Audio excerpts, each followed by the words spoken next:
how to make yourself valuable in the global marketplace. We've got an amazing guest on today, Nez Nation Live, the podcast live stream show, coming up right now after this.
How in the world are you, Nez Nation? Come on in, come on in. If you're wondering how to make yourself useful in the 21st century, how to bring value to people, how to market yourself, how to get your message out there, how to monetize your expertise, and a whole lot more, you're going to want to check out this show, and you're going to want to share this out, and you're going to give us some thumbs up. We're going to do some serious old school impromptu. Let me know if you can hear me okay. Thank you, Roz, for the $5 super chat. I appreciate that. You know, I was minutes away, seconds away from canceling the show because I've never, ever experienced anything like this. It was literally like Skype was just giving me the big middle finger. You guys know, and I love Zoom. I wish to God that Ecamm would incorporate Zoom, but for some reason, the only software for bringing in guests on a live broadcast is Skype. And so I don't know what's going on with my Skype, but it just literally just gave me the big middle finger. So it didn't work, and we're going to do something really, really old school. But first, I want to talk. I'm going to have our guest on in just a second. I'm going to tell you a little bit about him. Good to see you, Roz. Good to see you, Louise. Hey, Chris. How are you doing? Is that Chris Conkle Vlogs right there, or Construction Cronies? How you doing, Chris? Good to see you guys. I want you guys to kind of help me out here. And you know what? We'll see how this goes. If it doesn't go well, if it's not something that works, we'll figure it out. We'll adapt. I'm a master of adapting. You know, I blame Trump. Thank you, Craig. That's not a bad idea. Yeah, you're probably right. Damn it, Trump. Yeah, you did it again. I'm going to ask you guys, I'm going to actually cull your guys' ears and kind of, sort of use you guys or implement you guys, if you will. I'm going to try to ask you guys for a favor and let me know how the sound is, because I've got our guest right now on speakerphone because I was not able to bring him in the way that I usually bring in people. And what's crazy is I've got guests Next week, I've got Nick Nimmin at the end of the month. Nick Nimmin's going to be on the show. We've got a lot of great guests. Hey, Arthur, good to see you. Ross says, can't blame Trump here. So we're going to see how this works. But before I kind of bring him on, I just want to introduce you to him. And if this doesn't work, I'm definitely going to have him on again once the technical nightmares that we've been facing over the last couple of hours are over.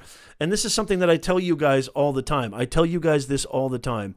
Being a live stream podcast host, being a content creator, and most of you guys, we've got great, unbelievable content creators in the chat right now. You guys know this is the kind of stuff that we're faced with every single day. Technology can be moodier than a cat on Halloween. For some reason, everything could be working perfectly 1 second, and then literally milliseconds later, everything absolutely goes to the Dust Bowl. I don't know why, but some reason it just does that. I mean, my Skype was working perfectly fine when I had my last guest on not that long ago. I even used it, I think, a couple of days ago with a client. Now, all of a sudden, I have an unbelievable guest, and challenges arise, obstacles arise. So I'm going to try to see if I can't do something that is so antiquated, something that is so archaic, having him on speakerphone and trying to see if he can come through on the sound. I'm very much so not happy with this format. I'm not happy with how this has turned out.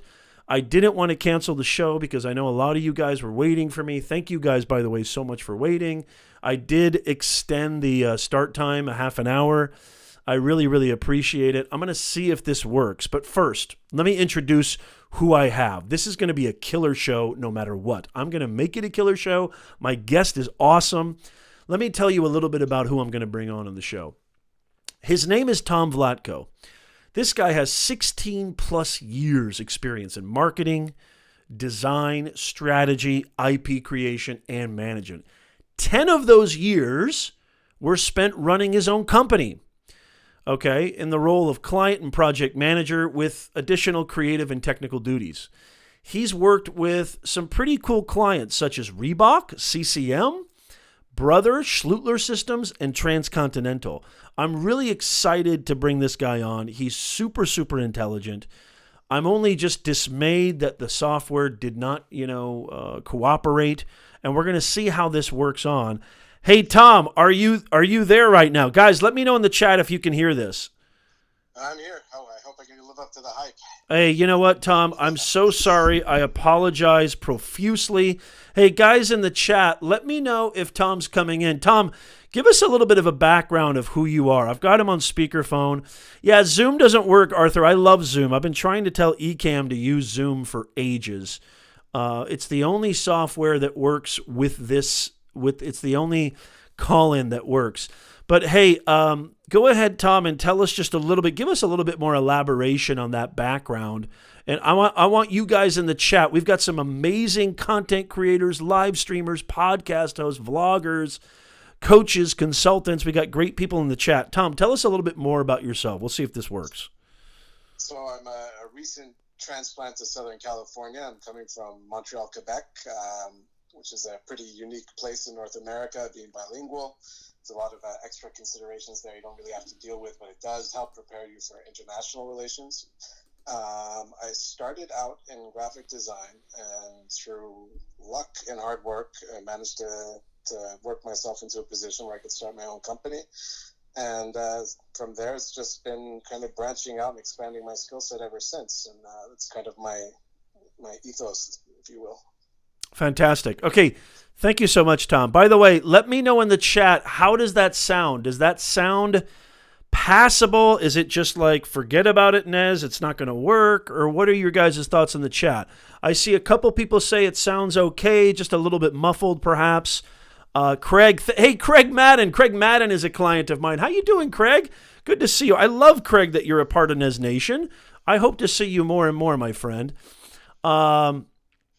Roz says, I can hear it, but not that clearly, but it is intelligible. Well, that's because Thomas is a very, very intelligent individual. So let me know. Hey, Tom, if you ever need a hype man, I'm your guy. But no, Tom, thank you so much for being on the show. And again, I just want to apologize to you. I feel terrible that things turned out the way they did. I'm gonna write a long letter to Skype. This happens more often than, like, it's Occam's razor. Like, everything's gonna go wrong. Right. Right. How many times I've had cameras fail on the shoot? It happens. You gotta deal with it. Yeah. That's what I'm trying to do. I'm trying to be an example for Nez Nation. I want them to know that this is going to happen time and time again. I mean, it's happened to me a lot too. Not quite in this same scenario, but the show must go on. And because I'm a true consummate professional, of course I'm going to keep cooking, right guys? Right guys in the chat? Give me a thumbs up in the chat. Say, "Hey, we're ready for the show. We're ready for some knowledge from our awesome guests." And Thomas, just really quickly, am I pronouncing that right? Is it Vlatko? That's close enough. Well, yeah, okay. So Thomas, I have a bunch of questions for you. And guys, if you have questions in the chat, please feel free to ask them for our guest. I'm going to try to get to all of your questions as soon as I can. So Thomas, tell us a little bit about, what I really want to talk to you about, what I really want to bring to the audience is I really want to have them understand that there's a lot of people in the chat, there's a lot of people who listen and check out our podcast who are trying to monetize their expertise. They're trying to basically go into business for themselves. They're trying to create, whether it's a solopreneur venture or maybe a joint venture with some partners or what have you. The statistics don't lie. I mean, this is a like $365 million a day industry. It's obviously gaining steam, the gig economy. What are your thoughts on this idea? I mean, I have right now on the screen, usefulness equals economic freedom. I know that you are the kind of guy who thinks about the end user. You think about the consumer. You've obviously reaped a lot of success from that. Yeah. Where should people start when they want to try to create the name of this show and the name of the stream is How to Make Yourself Valuable to the Global Marketplace. Where do you think that starts? Where should people begin to even identify how they can, in your experience, how they can bring more value and how they can even create that to begin with? Well, the number one thing for me, and that I would tell anybody who's, whether or not they're being entrepreneurial or just working their way up inside a company, is that your end user, however you identify them, whether that would be a stakeholder inside your company, your manager, actual end users at the end of a software cycle or a deployment, whatever it is, they're really, in my opinion, the only measure of your success. They define it and they let you know if you did it or not. Right. I mean, you can break down the profit and whatnot, but like a satisfied end user is a user who will come back and is a user who now achieves a level of trust with, that they'll work with you again. And that's another key thing is this. It's not just the end result of what you did or what your team did. It's what the experience was like for the people who worked with you is just as important as getting it over the finish line on time and on budget. Yeah. Yeah, and so thinking of the end user, thinking of the experience of the customer, the experience of your audience, the experience of your client. How have you implemented that strategy, especially for your company that you ran for 10 years, BK Design? And tell people a little bit about that. Do you mind giving us a little bit of background on that, Thomas? Sure. I'll try to make it as short as possible. Yeah, basically, please. I came out of graphic design and I started working for a very large financial company that was involved in mutual funds and like kind of group insurance, stuff like that. And so I entered the studio as just a regular line designer, and I started working my way up. And what really cinched it for me and what broke me out of the mold of like the career track I would have been on is when I started working with the salespeople, like the big salespeople. We're talking like really, really big number of contracts that they were working on, their RFPs. And in the course of doing their RFPs with them, I wasn't just like designing it with them doing something custom for them. I was also helping them shape their message and their pacing. I got to know each one of them, how they were comfortable speaking, if there were people who needed a script, if there were people who were better freestyling, if they needed a lot of facts, if they had the facts on hand in their memory, like all these things, everything that defines the individual characteristics of the person, I would accommodate, I'd work with them. And that climbed me up the ladder inside that company. And I reached a point where I had also expanded my skill set into CGI and video production. So fully into multimedia and like every sense of the word. And I had this, ability to deal with clients on a corporate level. And I had a decision to make. Do I continue? I had like one more step inside the company via traditional kind of promotion, and then it would be a glass ceiling. So I'm like, I know I have this job next, and like my boss had essentially told me as much blatantly, or take the risk. I was about 27 at the time. I'd just gotten engaged. I'm like, listen, it's now or never. I'm never going to have less to lose than I have right now. So let's give it a shot. Let's see what happens. So that's what we did. We went and started our own company with a partner, and we built it up from there. What are some that's fascinating. What are some mistakes that you think, and this is another thing too. I mean, I have a lot of clients and even students who I had a student today, I just had a conversation with them, and they were talking about,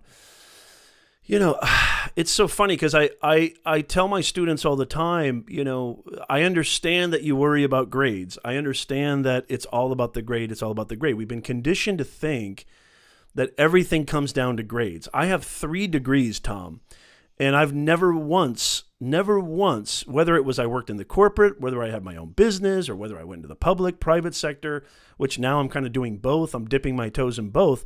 Never once has my GPA come into consideration of whether or not to hire me, whether or not to work with me, whether or not to do business with me. Never once. Now, I know most of these students are trying to get into graduate school, and that's fantastic. I'm not here to kind of, denigrate education, although I do agree with there's been a lot of hoopla about education is kind of, especially in the U.S., is really kind of a broken system. I mean, I work in it every single day for the last 25 years. But I was talking to a student today, and I said, look, and hopefully he's here. Diego, if you're here, please let me know in the chat. We got a lot of people here in the chat. Thank you guys for coming in. If you have any questions for our guests, let me know. And I was telling him, I go, look, the main distinction is, how do you make yourself somebody useful? That's kind of what I got here on the screen. Usefulness equals economic freedom. I don't know if you can see that, Tom, if you're still seeing it on your screen. How do you? A little behind, but yeah, and how do you? Yeah, there might be a little bit of latency, and so instead of worrying about things like, how many pages should this be, or how are my borders, or how are my margins, which are important. The real crux of what I tried to get across to this student today, and I hope he's watching this, is you need to understand how to solve problems. Yes. That's the key. If you know how to solve problems, then you will always be useful. And if you're always useful, you will always be an asset. And if you're always an asset, you've got job security. I mean, would you agree with that? I mean, what do you think are some of the mistakes that people make? Yeah. I'm of two minds on education. I highly, I love learning. Like I'm an autodidact, and I always have been, and I will continue. You're more into like self-education though, which I love too. I love self-education. Because when something comes up that I don't know about, I want to know about it. I do it. I don't mess around with it. Just get on top of it. Like don't leave a gap in your knowledge if you're interested. And that's kind of always been my attitude towards everything. Now that being said, education is a useful metric to determine someone's ability to execute and see something through. Like there is legitimacy to, if someone has a PhD, that they have, a bare minimum of work ethic. And I don't mean that pejoratively. I mean, like you can count on them not to be, total schlebs. And you can count on them to be cognizant and probably good writers. And, there are things that you can infer from an education. However, I've also noticed, especially with people who are specialized in sciences or technical fields, some of the arts, some of the humanities, if they're very how do I put this? I guess what I'm saying, like, I've noticed that when you're in these departments at universities, you tend to be very isolated inside those departments. You have discussions surrounding your subject matter.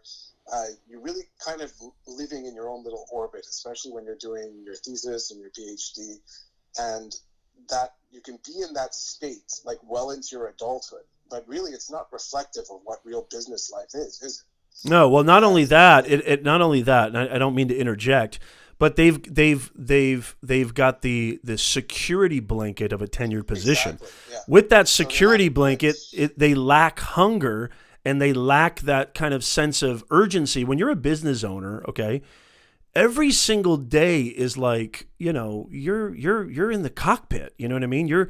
It's a roller coaster. It's so funny when I see these things on Instagram. And I see these, kind of, go start a business. It's sweet. You're going to make millions of dollars. I mean, there's so much money. Get rich quick. And like, you're going to just go open a website and watch people come. Start a YouTube channel and watch all the money come rushing into your bank account. It couldn't be further from the truth. It takes a lot of work, a lot of toil, a lot of failure, a lot of fumbling, mumbling, tweaking, molding, staying up late at night, wondering what the hell's going on. I mean, that I think is interesting. It's like they're resting on laurels that are almost invisible. They're invisible laurels because what they're doing is they're molding the future of our country in a way that, basically implicates them and communicates to them that, it's okay to get by with antiquated knowledge because it is antiquated knowledge. It is, and it's like kind of playing the same hand of cards over and over again with the exact same cards flopping. It's like you're only training yourself to deal with a certain set of problems and criteria and personalities even during the course of that, higher education. So what I've noticed a lot is a lot of professors I've seen, no offense intended, a lot of professors I've seen, a lot of doctors, a lot of are inexperienced on how to deal with the politics that happen inside a corporation or an office or between you and a client. Have certain expectations about how things will proceed and what the norms are going to be, and everyone needs to learn. You need to adapt every single time you encounter another human being. Yeah. Every time. Yeah. And some of them can come out with that PhD and that doctorate and have no real concept of what that is. And, unfortunately, some even have a sense of intellectual superiority over people who don't hold those degrees and not realizing that, while they may be, miles ahead in this one particular field, this person is like a jack of all trades, is so much more equipped to be a functional partner in a business than they are. Right.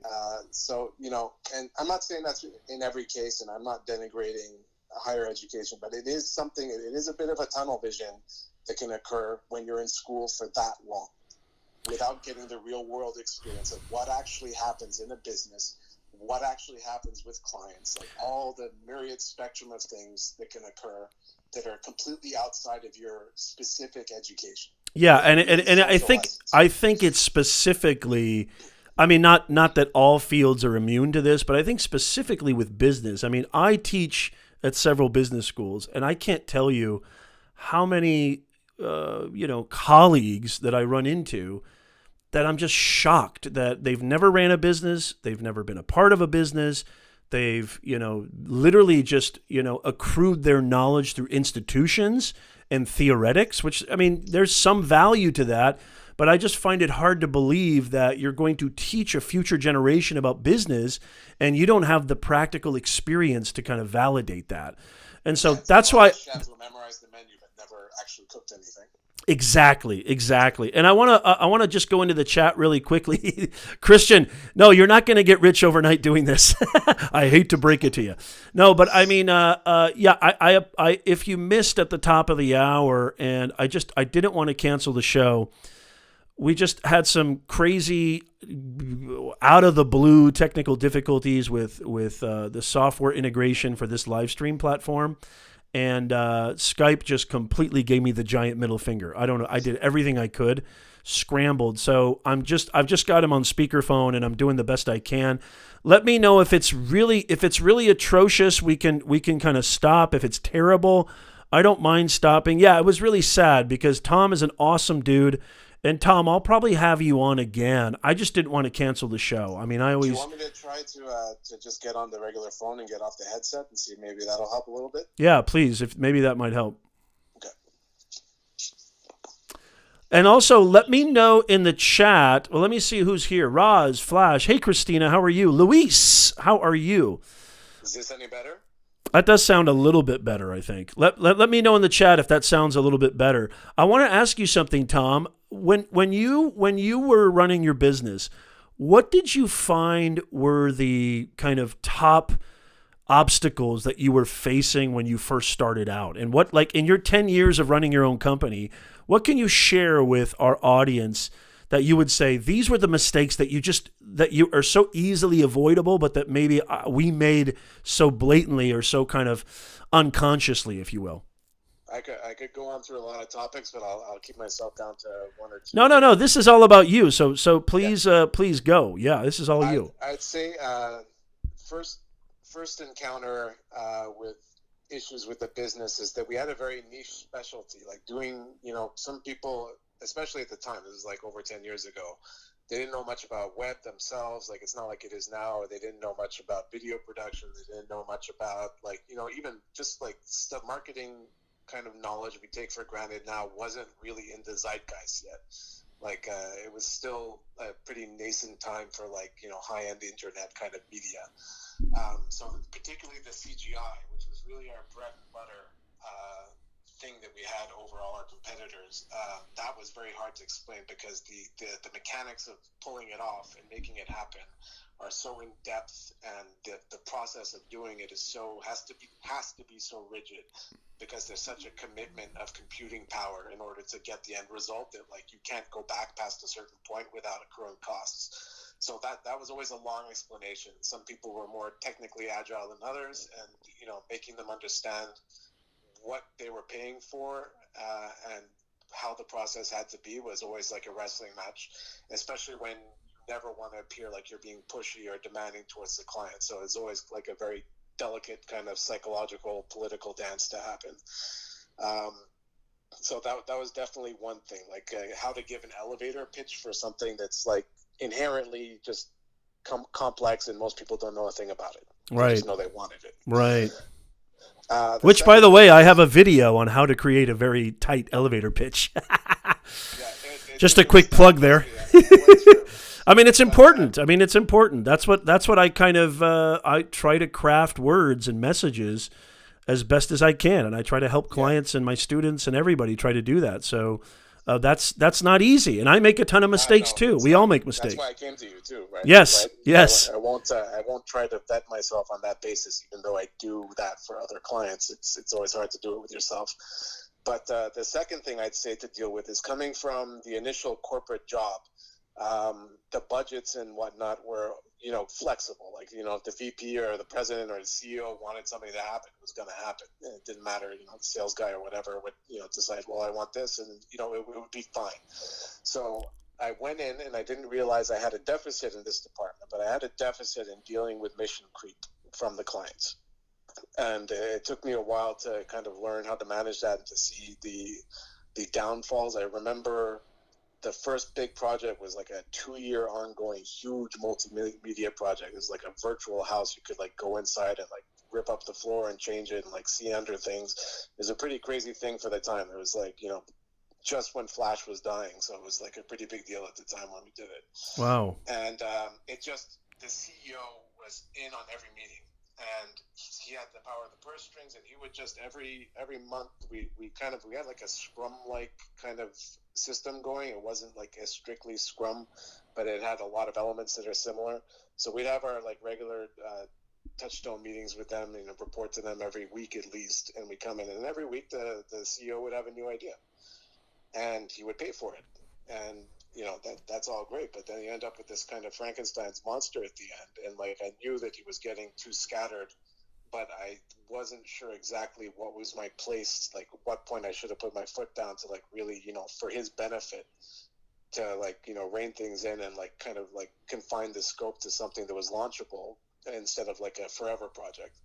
So that's that was a valuable lesson to learn, and I applied it later on with a lot of other projects. And people are appreciative when you keep them on their reins and when you give them good advice about where not to go or where not to get too excited and to keep things realistic for their targets.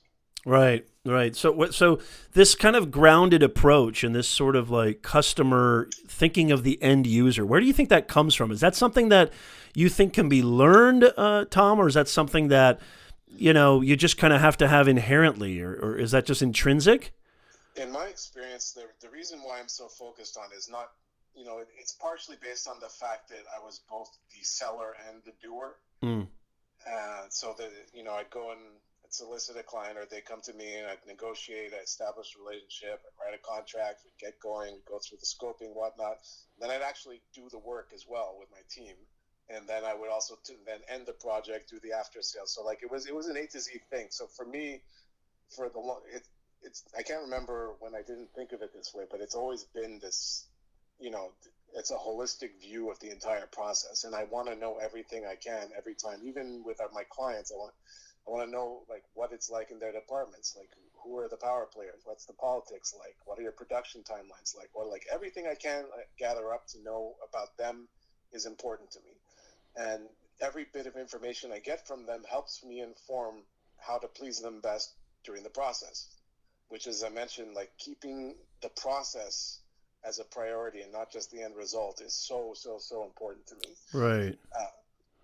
As I said, that's how you keep business. That's how you get people coming back. That's how you get people to recommend you to other people. Like a lot of people in my experience with other companies, like most of our clients were corporate. So they had large departments, and often I'd be dealing with people who weren't under the same manager or the same director or the same like PO. And the siloed mentality that you'd often see in like the conflicts that would arise between sales, marketing, creative, and technical, like those four were always squabbling. Like every single company I ever saw, there was always some kind of friction between those groups.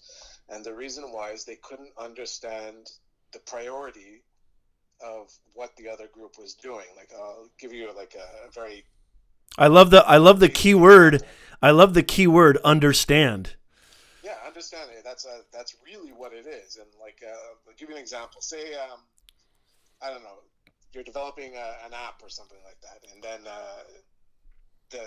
the engineering team, the technical team is putting together the back end code. They're working hard.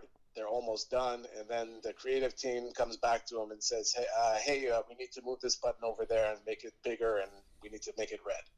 And the engineer team is like sweating to reach the end of their deadline, and they have the attitude, "This is stupid. It's just the button. It's already over here. It's going to do the same thing over there. We don't have time for this, or we're not going to make deadline." And the truth is, though, that the creative team was asking because it was important to the client, like really important. And they don't make a proper case because they're not also thinking from the client's point of view either. And both teams are not remembering that they are on the same side to deliver to the client. Yeah, is that something? Yeah, I see that all the time too. Is that something that you think is more contingent upon leadership, or is that just like organizational kind of cohesion, communication? It's or all of it.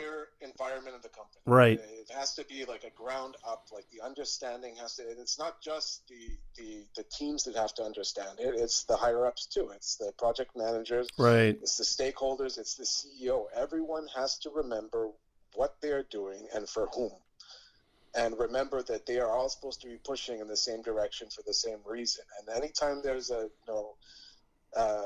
an issue surrounding it, everyone should stop what they're doing and be realigned by some leadership. Right. And that reminds me, Tom. I mean, this is such a great. I think this is a good takeaway for this portion of the show. And again, I just want to apologize, guys, in the chat and everybody who's watching. If you're watching this on the replay, we had some which happens being a live streamer, being a podcast host, being a content creator, being in this world, in this environment. You're going to have a lot of things that just arise out of the blue. Literally, Skype has got, just had a seizure. Literally, Skype had a seizure. I mean, I don't know what happened. And with this software, that's the only, I love Zoom. I use Zoom with all my client meetings. I use Zoom with Tom. Tom was a client of mine, is still a client of mine. I love Zoom, but this software doesn't integrate with Zoom. So I apologize. And hopefully it's coming through a little bit. I think Tom is really... Is it any better since I got on the phone instead of the headset? I don't think it's much of a difference. At least I haven't seen much in the chat. So if you want to go back to if it's more comfortable for you to go back to the headset, go on ahead. No, I'm good like this if it's okay. Okay, yeah, that's fine. Yeah, I mean, it reminds me my wife is like my life coach. My wife is my business and life coach. I'm very lucky. I'm blessed. And, when I have problems with clients, which happens, I know that comes as a shock, or students or bureaucracy, because when you're a professor, Tom, and everybody listening and watching, I don't know if I've ever told this story before. I started with my mom's business. She had a leather manufacturing business. I was 13 years old, and I helped her with that business for a very long, long time until I went back into the public sector and got my master's degree. I wanted to kind of calm things down in my late 20s. And, what I noticed was, my kind of impetus was I want to get away from the grind, and I want to get away from, the craziness of business for a while. I was kind of in an internal search for who I was. And I thought, what a cool idea. I'll go into, teaching something that I love, which is writing and communication, right? And I'll be able to talk and inspire people. I love inspiring people. I inspire my friends. I inspire people around me. And I love being inspired by them too, this sort of mutual kind of engagement. And I'm telling you right now, Tom, the bureaucracy of the corporate world, the bureaucracy of dealing with, running an operation in a business doesn't even hold a candle to the cutthroatedness of the university system. And any professor out there, I don't know if Christian, you're still in here. Christian teaches he teaches astronomy and science. It's unbelievable, the bureaucracy and just I thought there was going to be this beautiful camaraderie and this we're all here for a higher noble purpose. I was a very ideological. It's more like that scene from Dark Knight where they throw the broken pool stick on the floor, and that's the tenure, right? Yeah, exactly. And so my point is that, I this is something like what your takeaway is like my wife, going back to my wife being my absolute everything and life. Without her, I'd be nothing. And I always run everything by her first. It's almost like a perspective radar. She has such a great concept of perspective, right? So if I've got problems with LinkedIn, I'm a LinkedIn consultant, or problems with she always gives me the bigger picture and makes me think of like exactly what you're saying, very parallel to what you're saying. Think about who this is for. Remember what you're doing this for. Remember. That's exactly it. Yeah. You know what I mean? And that's something like. Is the big picture. That really is what it is. And I mean, as you're saying, you come out of school and often you get marked on your task accomplishment, right? You get marked, you did X, you got this mark, you get this mark, you get this degree, and you leave. But really, when you're dealing with other people, the experience is the measure of it. And it doesn't matter what way you apply it. It's like, okay, I delivered some software, I delivered you an app, or I delivered you a marketing piece, a print ad, or something like that. And whatever it is, you have an experience with the material delivered. Do you like what you got? Did you get it on time? Did it cost what you said? That's an experience. But there's also another experience with did I like working with you? Were you easy to talk to? Was I nervous while I was working with you, or did I feel good about it? Did I feel respected? Are we part of a team? All these things, they're all experiences. And that's how I break down, that's how I examine whatever way you want to slice it. I want to know the answer, and the answer will inform how I do things the next time. Now, what do you do when you get a very highly complicated, maybe ornery client, or just a client who maybe you kind of know in your gut is demanding more than what they kind of... Oh, yeah, I've had it. Yeah, what would you say to... Because we got a lot of people here, I know Christina's in real estate and, she deals with, I'm sure Christina deals with clients that could, probably drive her crazy. I'm sure in the real estate business, buying a home is a very personal thing. Transacting for purchasing a home is a very personal thing. People are crazy about their home and their money. We got a lot of people in the chat here who are independent consultants, coaches, trainers, what have you. How would you say, because we're talking about making yourself valuable to the marketplace, and I put global as a modifier because we're not in a local economy anymore. Even if you think you're in a local economy, you're not in a local economy, especially in the online landscape. So because Tom, you always struck me as somebody who, and I'm sure you've got your bad sides. I'm not going to go into that, but I mean, everybody does, but you always struck me as somebody who's able to kind of have this almost cool objectivity. It's almost like a very natural objectivity. How do you handle the clients that are, in your heart, and I've had plenty of them, are asking for way too much and kind of go past that sort of threshold? Tell me if you agree. And I'm sure everyone else will too. When those clients are there, it in like the first 10 seconds. Oh, easily. Easily. Okay, so you can already tell just the way someone shakes a hand, the look on their face. Like, every client I've ever... That's so true. That's so true. Like, immediately. Yeah. And I'll tell you what, the most important thing for me to realize, and maybe I was right and maybe I'm wrong, I feel like I was right, is that you can't win them all. And if you know you're going to have a tough relationship, like I feel pretty confident with like 90% of personality types. Like I recognize like you have to identify what people value, how they value, if they're participation people, if they're results people, if they're feelings people, if they're talkers, if they're not talkers, all those things. But there's a certain spectrum of people that like I know that I will never really be able to convince because my value system is based on objective observation and solutions that are based on the facts in front of us. And so there is a certain sect of people that will just steamroll over the facts in front of them and just say, well, I think it's this, and like you'll never change their mind. And some people are really good with that, and I've seen some people, and I'm amazed that they can handle that type of personality. I know that I'm not particularly good with that type of personality. So if I see it come up, and I'll still take the brief, and I'll still talk with them. If I know it's something I can deliver on, no matter how crazy their expectations are going to be, that I know that like this is firmly in my wheelhouse. I know how to adapt it. I know what to expect. Like nothing's going to be a surprise here. I'm on top of this, and I feel confident on that front that maybe I'll continue with the deal just in order to have the goodwill, because sometimes those people will be like that until you deliver for them. And then after that, they're your best friend. Right. And you don't know which one's going to be which.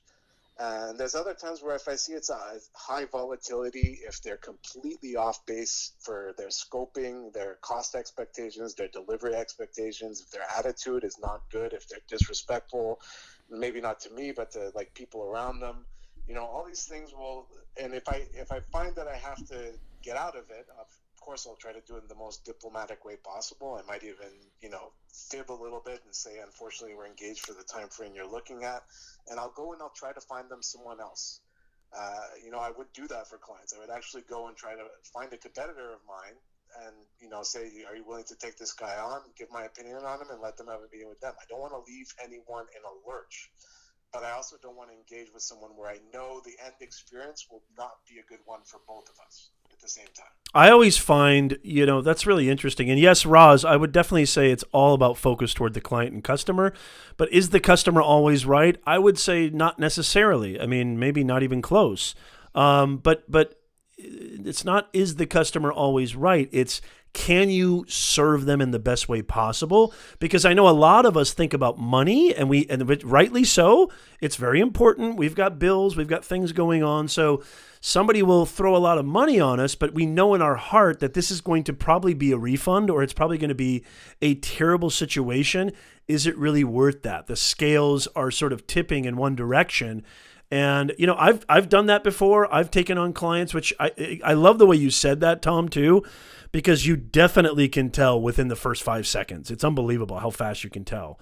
And, and so I've definitely taken on clients, before. I've learned from that, though. I don't do that anymore. I definitely don't do that anymore. I used to. Thankfully, knock on wood, I'm in a good enough place to where I can say no a lot, and I do say no a lot.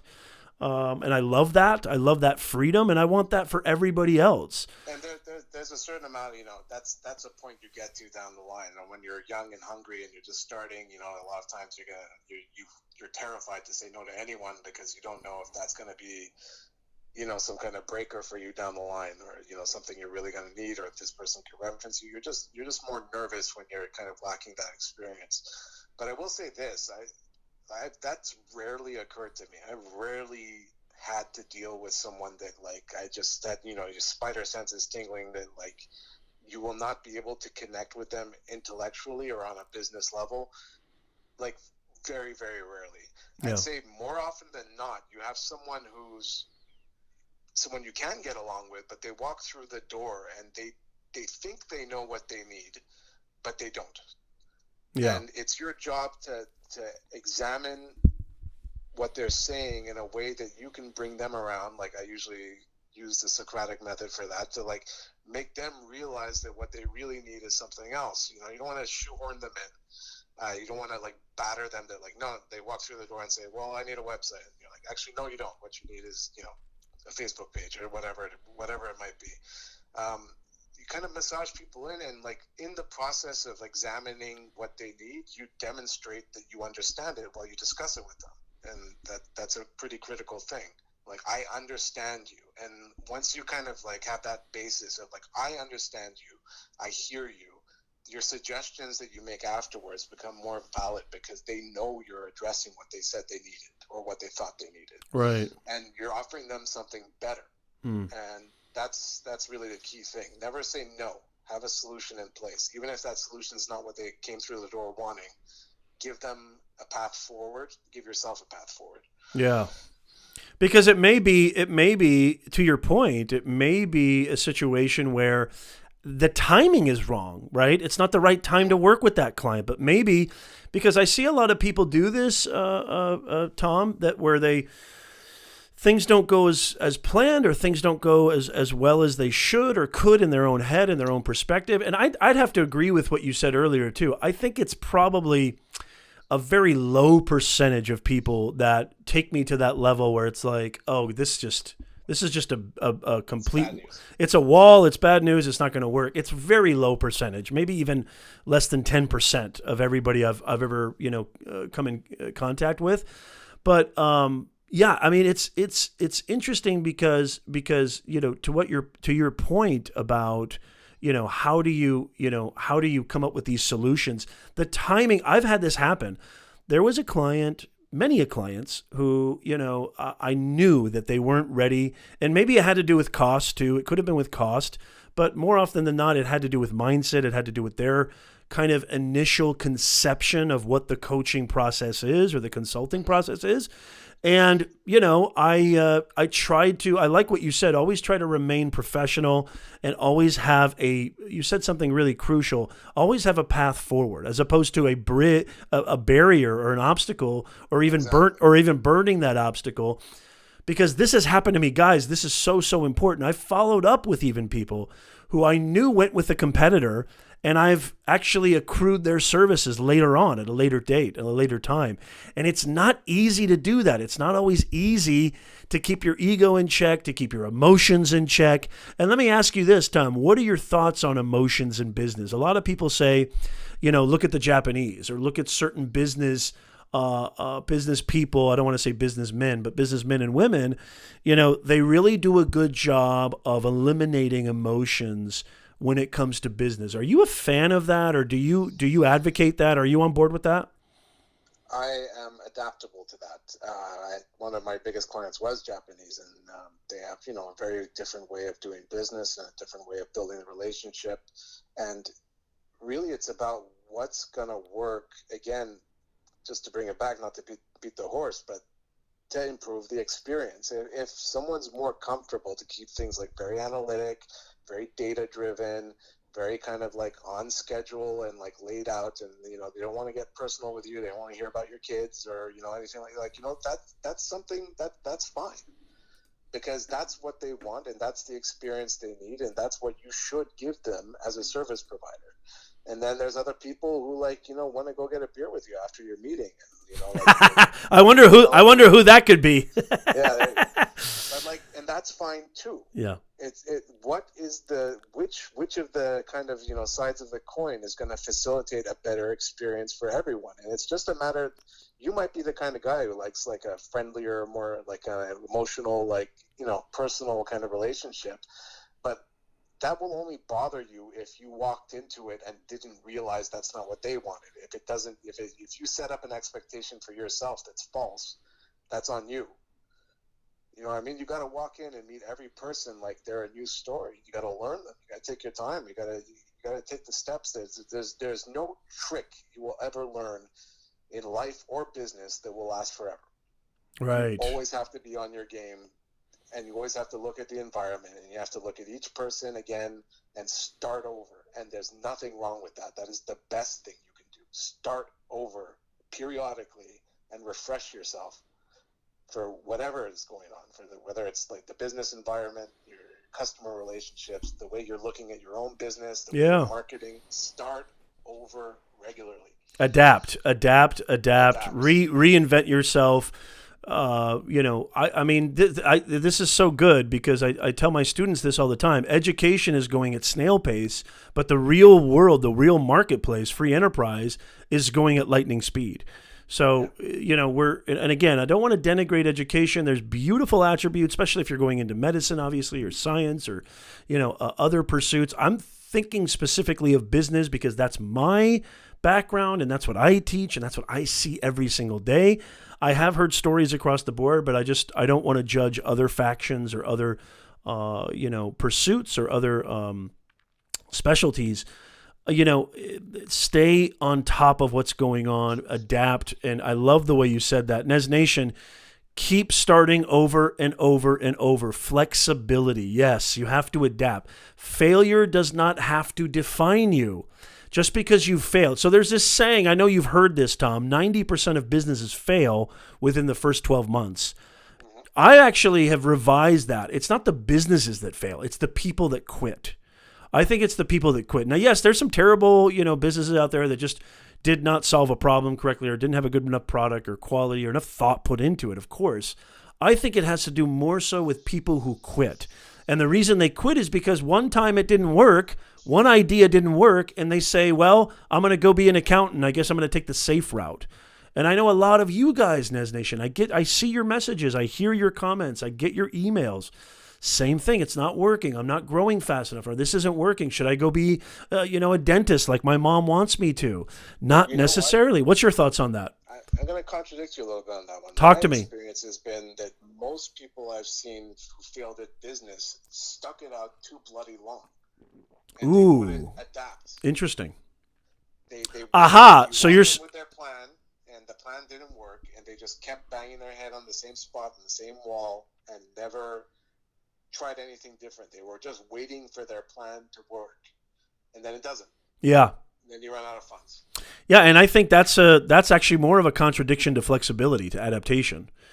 It sounds to me that's just stubbornness. And what's the definition of insanity? If you do the same thing twice and expect the same results. Yeah.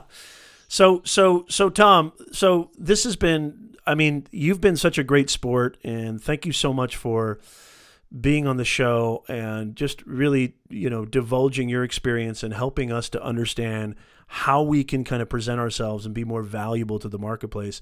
I want to give you the floor. What are some last kind of second or last minute things that you'd like to kind of share that you think have really afforded you the success that you have, and how you've been able to serve clients and serve them with experience and keep starting over and over again? What would you like to say?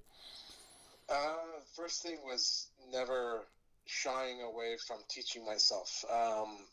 Like we were just discussing, everything changes. Every single bloody thing, whether it's people, whether it's society, whether it's technology, whether it's just business practices in general, everything will change. If you are not learning new stuff as you go along, you are not changing, which means you will be ineffective in short order. So teach yourself. if you've come across something you don't know about, learn about it. It's not that hard. It should be interesting. If you love what you do, like, make the effort. Like, that would be number one.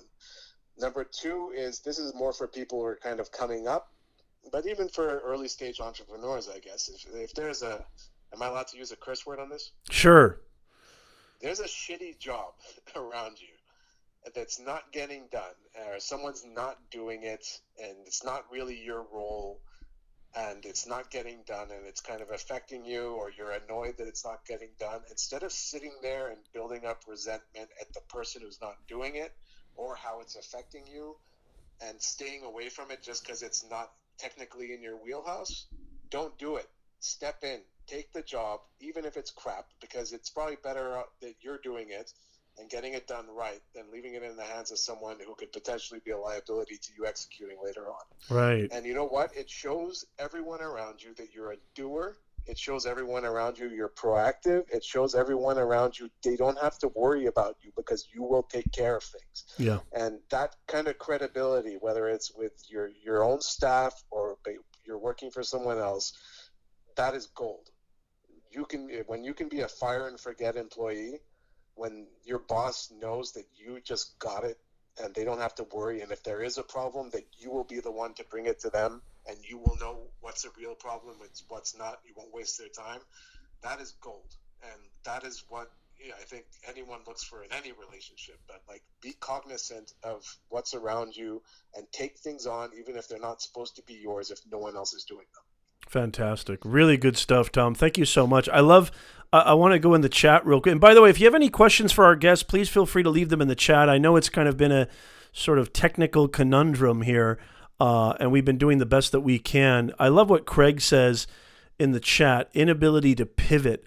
Some people fall in love with their own idea. Drop your ego. Let empirical evidence and data be your guide. Absolutely. And Roz says data and financials can tell a lot. Absolutely. I like Christina. Christina says it's okay to fire a customer. You're fired. Hasta la pasta. See ya. Absolutely okay to fire a customer if it's detrimental. If there's no way out, and then you're wasting you're wasting your passion on a dead end, then it's not stupid to let them go. It's stupid to continue. You're fired, man. Get out of here. You're fired. I like Christian. Christian says most business people I've met are nice, but several are real sociopaths. I love how the beginning of that sentence, I sense this real musical tone, and then it just gets dark really fast. Most business people I've met are nice, but several are real sociopaths. Yeah, you could say that again. It's really, all this stuff kind of rolls around to people being able to admit their own faults and to realize where they need to improve. All these problems could be solved if people do that, right? So it's the people who, again, that indicates they don't want to change, right? And people don't want to change, get stuck, and they become less efficient. So again, admit you're not an expert in something, even if you kind of felt you were 5 years ago. Take a look at it and examine whether you're still an expert or not, because you might not be. And if you don't know it, then it's going to be a real problem for you, right?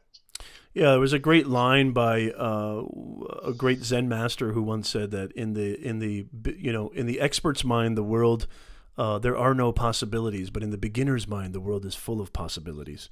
Exactly. So if you keep that beginner's mind mentality, like you were saying, start over again, rebirth, right? Regeneration, revitalization, restart.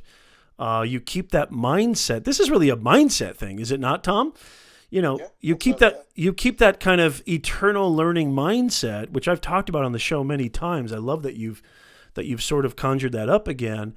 Watch what happens. It's so important. I really do feel that having that kind of premise of, I'm going to, and there's a lot of great people who advocate this too.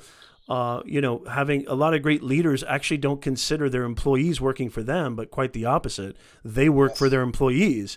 And that's fantastic. That speaking of service mindset, I mean, that's really what we're talking about here. If you want to make yourself valuable to the marketplace, global or not, or what have you, it's really important to have that service mindset, isn't it, Tom? It's critical. And it's you mentioned something really important. It's critical also that you spread it inside your organization. Like if you've adopted this mindset, if you're being flexible, if you're willing to examine yourself, if you're willing to examine your client, and you're at a place where you have this, very comfortable understanding, not just of your own motivations, but your client's motivations, that's all well and good. But if you don't transfer that to your team, if you don't make that part of your culture, if you kind of let yourself only own that because you're the leader or you're the owner, you're doing a huge disservice to yourself. Like, your employees should understand you just as much as you understand the client, because in the end, that's the chain, right? Yeah. I mean, I'm a little bit older than you, Tom. I mean, not that much, but a little bit. 3 years, come on. I think I'm actually, and we both have kids that are around the same age. I think it's fascinating that we're living in an era now where there is a discussion about company culture. Whereas when I was a kid, there was no such thing as company culture. It was shut up, do your job, take your smoke break, take your 15-minute break and punch out on time and don't ask too many questions, right? I mean, the boss was the boss and you just kind of were like a lackey to the boss, where I'm proud and happy that we're living in an era now where my kids can come up and and it's all quantifiable too. I mean, there's so many, there's so much data that provides, real substantive evidence that you can quantify workplace disengagement. You can quantify absenteeism. You can quantify office politics, and it's costing companies billions of dollars. So, what you're really talking about to me, Tom, is company culture, right? And it starts with the leader. It starts with the leader and it spreads into all the arteries, right? It's so interesting to me because. And here's the problem. If the leader doesn't acknowledge the facts of the metrics you just laid out that show the impact, like both on, your overall psychological health inside your company and also your bottom line, if they just don't want to give it credence, or they think it's more important to be a tough guy all the time, that will bleed down throughout the organization. You can't have, forgive my language, like a drill sergeant a-hole at the top who never listens to anyone, and then have a company under him that's very open-minded and, constantly reassessing how they're doing things and improving. Like, those two don't mix. I used to work for a guy who literally all he would do is yell. He was just a yeller. He would just yell at us all the time, no matter if we did a good job or a bad job. And I remember one time, like, it was late at night, and I was a young dude, and this was like a timeshare company. They were selling timeshares. And I was just a kind of a director or supervisor for another group of representatives, and so it was late at night, and he was walking to his car, and I just happened to be there. I was talking to some people after work. I was a young guy, we were planning something, and he gets in his car, and he shuts the door, and I hear this music permeating from the car, and it was like this It was unbelievable. It was like this. It sounded like the gnarling growl of like a lion that was going through birth or something. It was just, and I was like, and he put it on full blast. And this guy was our boss. And I just and he didn't even see me, I think, because it was dark, and he just drove past me, and he's just banging his head as he's driving out of the parking lot. And I'm just like, wow, okay, that kind of explains a lot. Sounds like you have some aggression issues. Yeah, maybe some aggression issues. I don't know, but it was like everybody was scared around him. Nobody wanted to be around him. Nobody wanted, and I think that I don't know, correct me if I'm wrong. I feel like that was like the norm back then. Like 25, 30 years ago, I felt like people felt like if you were underneath them, that you were literally their minions, their underlings. Yeah. Is this something new, you think? Because you look at people like Steve Jobs. Steve Jobs was not a nice guy. I mean, a lot of people have said, and he had a very successful, one of the most successful.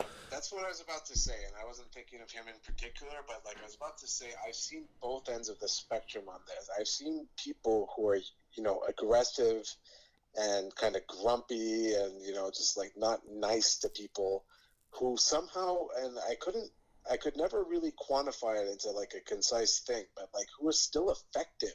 And people still wanted to do a good job for them, even though it was getting berated sometimes in front of other people. They'd still culture this loyalty And then I've seen the other end of the spectrum for the aggressive management style, where like just everyone hated them, and they want to get out as soon as possible, like like fantasize death scenarios for them at lunch break, But like that's always fascinated me. The ones that can be aggressive yet still cultivate loyalty. I always say, and I think this can be learned. We were talking about like skills that are intrinsic and skills that can be learned, Tom. And I love talking to you. And I kind of, I'm just here, keep going here. I always felt like there was too much focus. This is another beef I have with education. There was too much focus on your external game and not your inner game.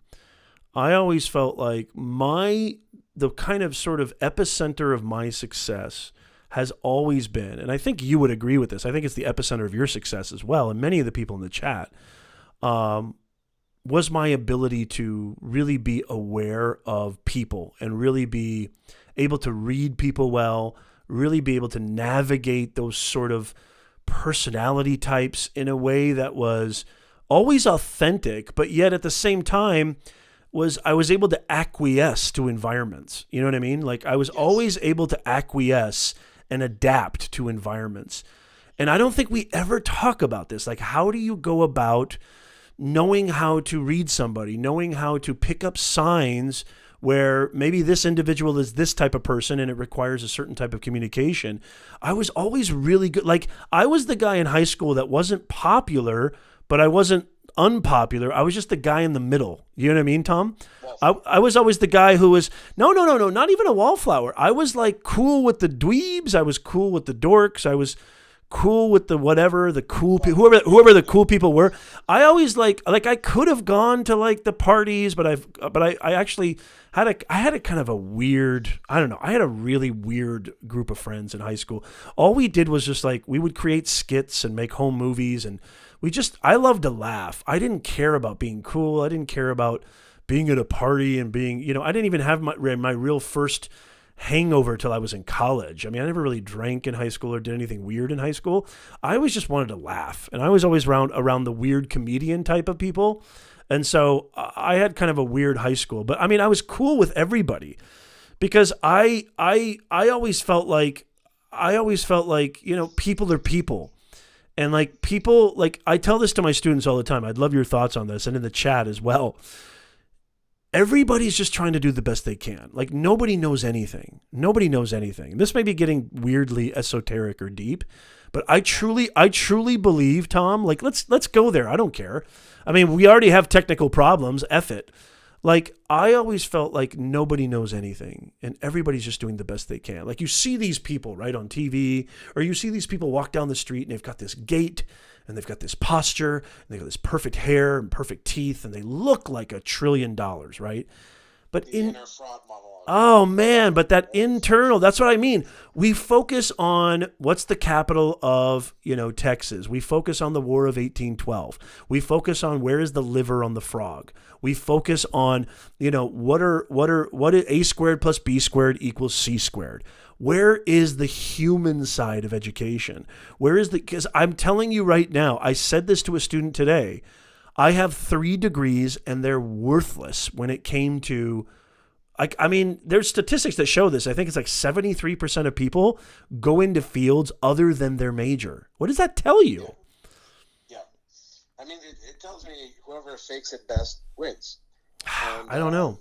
I kind of believe that because the truth is, like, everything I said on this podcast could be absolute BS. Like, I could not know what I'm talking about at all.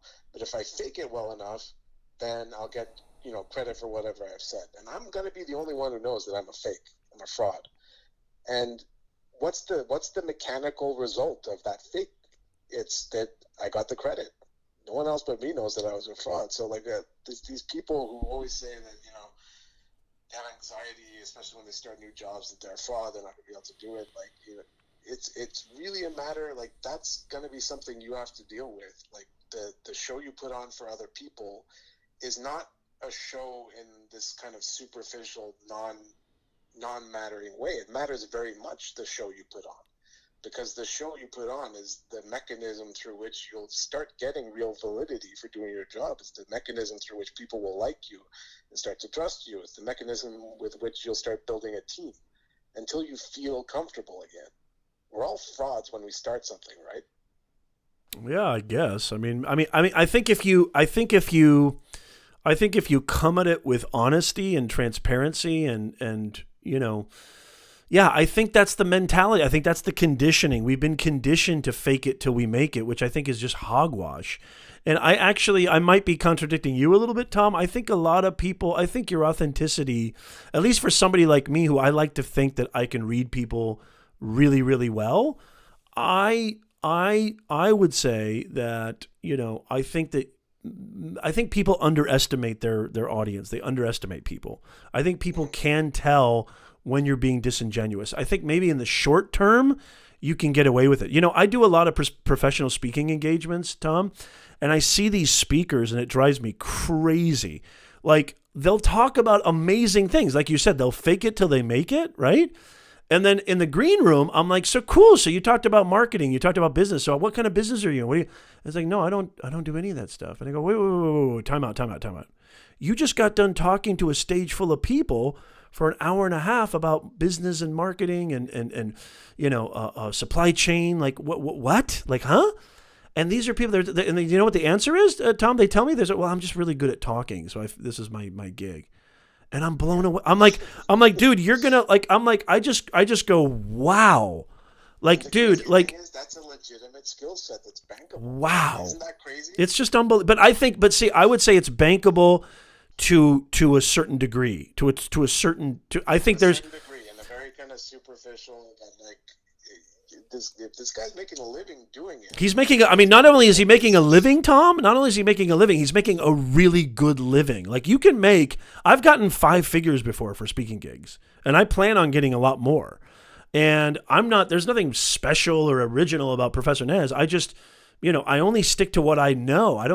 You'll never hear me talk about cross-pollination, okay? You'll never hear me talk about, astrophysics. Although I can probably... GMOs. I can probably dabble a little bit in astrophysics. But nowhere near an expert. You'll hear me talk about communications, 21st century communications, branding, messaging, and that's what I talk about. That's where I stick to. I stay in that lane, and so I'm always thinking about this as a long-term thing. I don't underestimate my audience. I think that's a really big problem with people, is that people like underestimate their audience. I actually think your genuineness comes through, and I think people would be able to tell eventually if you're faking it till you make it. Does that make sense? Of course, eventually you'll be revealed, like when as you're tested in over a period of time. But I think you want to play a little psychological game here? Yeah, sure. I don't know you that well, but based on your values that you've demonstrated to me during our conversations, I think it bothers you, the gentleman you described. It bothers you because you really base yourself off kind of tangible things, and you really want to connect with the other person. You're an exchanger. You're not just a monologuer. You're an exchanger. You don't just speak. You ask questions as well. That's the way. But I talk to myself all the time, though. You know why I talk to myself? Because it's a real interesting conversation.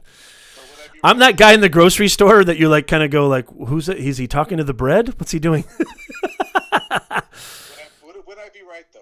Like, does that resonate with you? I'm okay. Say that again. What was it again?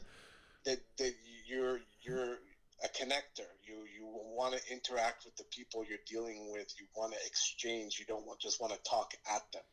Like, yeah, I mean, if a teacher, it demonstrates that. Yeah, if what you're saying is that I don't want it to be a one-way kind of show, definitely. I would hope that I can tell, though. That's the thing. Like, if somebody's, and I know some people in the chat are going to know who I'm talking about. There are some people who it seems they have absolutely zero cognizance that people are actually uncomfortable that they're talking and ranting and raving, yes. And they have no awareness that their audience doesn't want to hear it anymore. Like, yeah. I am very hyperbolically, my radar, my antenna is so sharp, Tom, That I can tell within 3 seconds if somebody like is into what I'm saying or if they're like, this guy's what's going on here, and I'll leave. I'm gonna take that as confirmation of what I said about you. Well, if it makes you feel better, Tom, go ahead. I'm just teasing. So I would posit that the reason why that story gets under your skin a little bit is that this guy is not taking back. He's a good talker. He's only a good talker. He vomits out information towards the audience and then he walks away, and he gets away with it because the audience takes it. Now, what I do is I'm actually worried that he's not going to survive long term because he thinks what I was trying to kind of demonstrate was that he thinks he's fooling his audience. I disagree with that concept. Oh, you think he's not? I don't think he's fooling his audience. I think he's fooling some people, but I don't think he's fooling all of the people. You can fool some of the, what's that Dylan line? You can fool some people some of the time, but you can't fool all the people all the time or something. Yeah. It's a legitimate observation. And by the way, Christian says Patton's troops loved him. We were talking about like that. And Christina, I don't believe that about you, Christina. Roz says, that would be an interesting game. Do a gig with a random subject, whether you know it or not, just because you like speaking. Yeah, exactly. I think we know a lot of people who do that. I think there are plenty of people who do that. Yeah, so it's interesting to me, though. This whole but yeah, I didn't mean to cut you off. Go ahead, Tom. What were you finish your last thought. I apologize. I'm rolling it over in my head. See, I'm trying to examine your values. I'm trying to examine the values of the other guy. Yeah, what is this, psychoanalysis? Why is this guy getting a job? Why is this guy? And I'm guessing that the other guy, as inarticulate and specific as he's a good talker. I mean, he's a really good talker.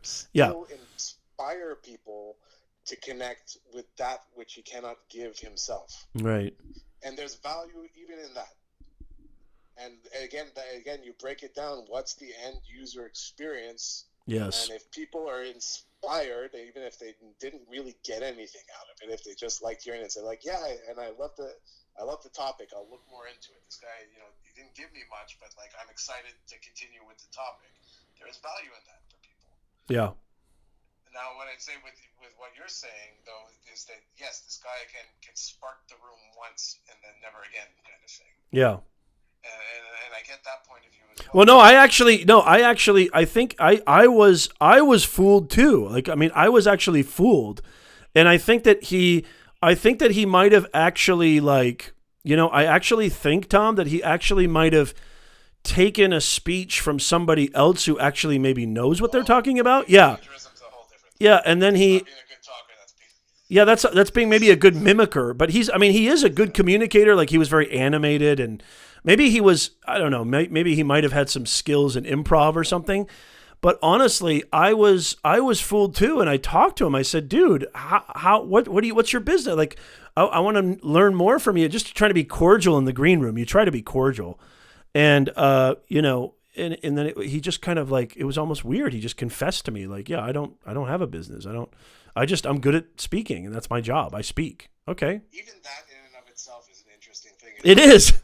This is what I mean. Like, I hear about things people do, and I'm very fascinated about why they did it, or like why they're proud. Like, because obviously he'd be proud in a way that he's actually doesn't have the bona fides to back it up. Because he's telling you that like he doesn't have them, and he's kind of proud that he doesn't. That's interesting to me. Yeah. You know what I mean? And that would tell me how to deal with him, maybe. Yeah. As a client. Yeah. I mean, it's really, really interesting. Well, hey, I just want to say I don't want to keep you too long, brother, and I just want to say thank you so much to everybody in the chat for sticking around. It really, really means a lot to me. And again, apologies. You guys know me. You've seen my previous streams. It's usually a lot different, and we get the kind of, call in, and we can see Tom and hear Tom efficiently. So we were kind of trying to adapt. I had a great time, Tom. I hope you did too. Yeah, it was a lot of fun. I hope somebody could hear me on there. Yeah, no. I think you did. It wasn't the best, but guess what? I think it was good enough for what just happened, and it's really all on me.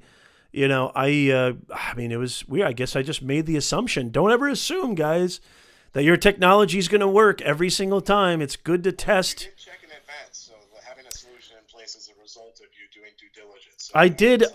Short on that. I did check in advance, but maybe I should have checked yesterday, and then I would have had a lot more time. I checked only a couple of hours in advance. But hey, thank you for that. I appreciate that, Tom. And thank you, Roz. Thank you, Christina, Luis. Thank you, Craig. Thank you, Christian. Thank you, everybody. I know there's a lot more people I'm forgetting. Flash Fam, Neil. Really, really appreciates me. Yeah, that's what I think too, Roz. Like, I love Roz's comment. It is good to see how people cope with technical difficulties. And that's kind of why, I just love talking to Tom, and I know Tom was going to bring insane value. But B, I wanted to demonstrate that you have to adapt. I mean, what are we talking about here? We're talking about making yourself valuable. One of the essential components of that is adaptability. And so I wanted to demonstrate that. What kind of a host would I be, or what kind of a example would I be if I didn't adapt? So we'll get this figured out. Just to remind you guys really quickly, and then Tom, I want you to have the last word. We have Nick Nimmin on at the end of the month. Hopefully we'll get this technical crap fixed out.